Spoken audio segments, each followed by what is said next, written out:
A gente tem uma preocupação muito frequente nas casas, eu quero chamar vocês para a gente refletir juntos, nas casas, nas escolas. Que preocupação é essa, Tânia Costa?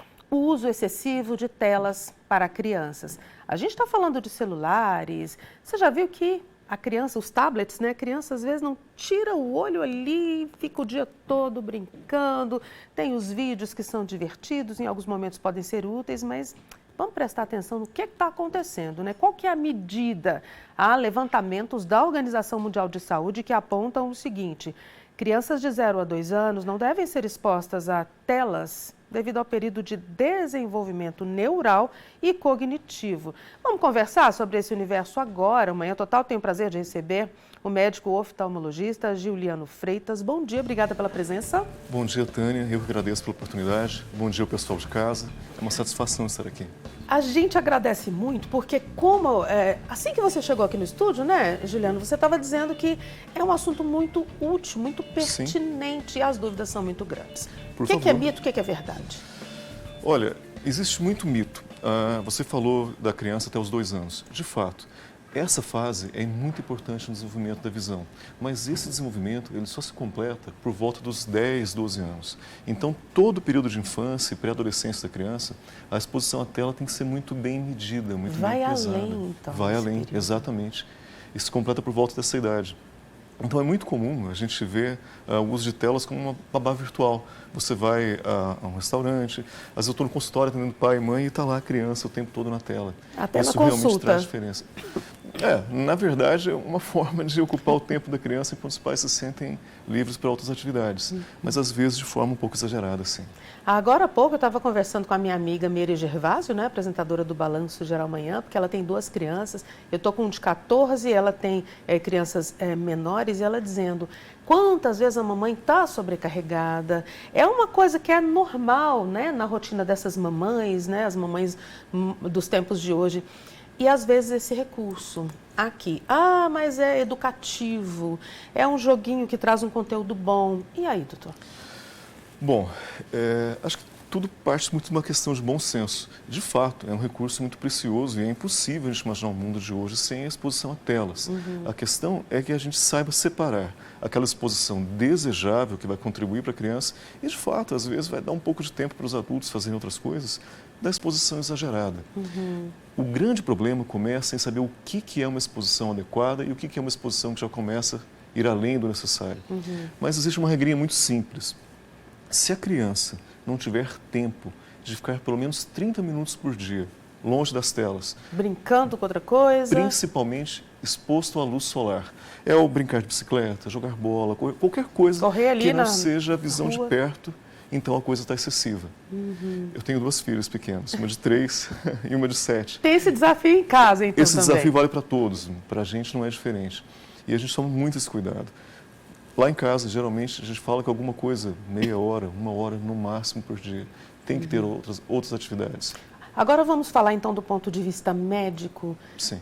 Qual é o grande risco? O que acontece com a visão da criança? Essa é uma ótima pergunta. Acredita-se que essa exposição excessiva na visão de perto, e é exatamente o que as telas oferecem, seja um fator indutor de miopia. Existe o que a gente pode dizer de uma epidemia mundial de miopia. Nunca foi tão grande, existe uma perspectiva de que aumente ainda mais o número de pessoas míopes, e mais que simplesmente míopes, mas altos míopes ao longo das próximas décadas. E a miopia, muito mais do que uma situação que exija prescrição de óculos, lente de contato, alguma forma de correção, isso traz alterações orgânicas do olho e com prejuízos visuais importantes às vezes. Por exemplo, uma condição muito grave em termos visuais, que é o descolamento de retina, ele é muito mais frequente entre pessoas altos míopes. Olha só, com relação à miopia, é um problema que tem algo na literatura assim, específico sobre o desenvolvimento dela, sobre o aumento do grau? Como é que funciona? Bom, esse tema já teve algumas idas e vindas ao longo dos últimos anos, mas o entendimento mais atual é que sim, é que naquela pessoa com uma bagagem genética que favoreça o desenvolvimento da miopia, o uso excessivo da visão de perto, seja na leitura impressa, seja no uso de telas, seria um fator de desenvolvimento nesse sentido. Tanto que crianças em alto risco, por exemplo, pais que são míopes, que já fiquem muito tempo na frente de telas, existem tratamentos específicos para tentar conter esse desenvolvimento.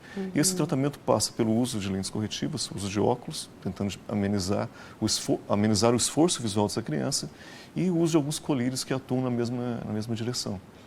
Isso já é feito de rotina em praticamente todos os serviços de oftalmopediatria. Como que a mãe tem que prestar atenção se está aparecendo algum problema? Deixa eu dizer assim, porque às vezes o menino está ali assim, ó, doutor. Exatamente. Né? É a criança que qualquer coisa que vai fazer aproxima muito do rosto. É aquela criança que, para poder assistir uma televisão ou conversar com alguém, às vezes faz aquela fechadinha de olho que é típica do paciente míope.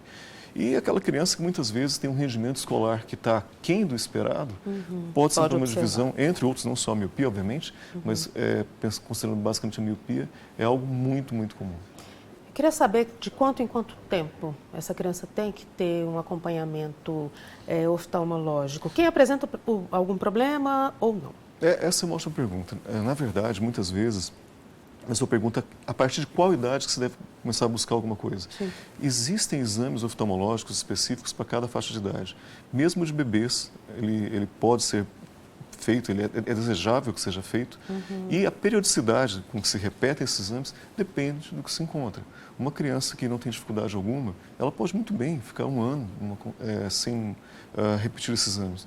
Mas às vezes uma criança com uma miopia mais alta, às vezes uma criança que tem uma diferença de grau entre um olho e o outro. Vai ter que reduzir o período. Exatamente. Até porque, como a gente está falando de desenvolvimento da visão, se a criança tem, por exemplo, uma diferença importante de grau, vamos dizer assim, entre um olho e o outro, é importante que os dois olhos recebam o estímulo apropriado para que os dois olhos se desenvolvam e na fase adulta a pessoa enxergue bem. Muito obrigada, oftalmologista Juliano Freitas, aqui com a gente, trazendo esse alerta. E vamos incentivar a meninada a brincar, vamos para a rua, vamos sair um pouco das telas. A regrinha dos 30 minutinhos por dia é pouco e é eficaz, é o que é mais importante. Obrigada mais uma vez, excelente dia, doutor Juliano. Um bom dia a todos, fiquem com Deus.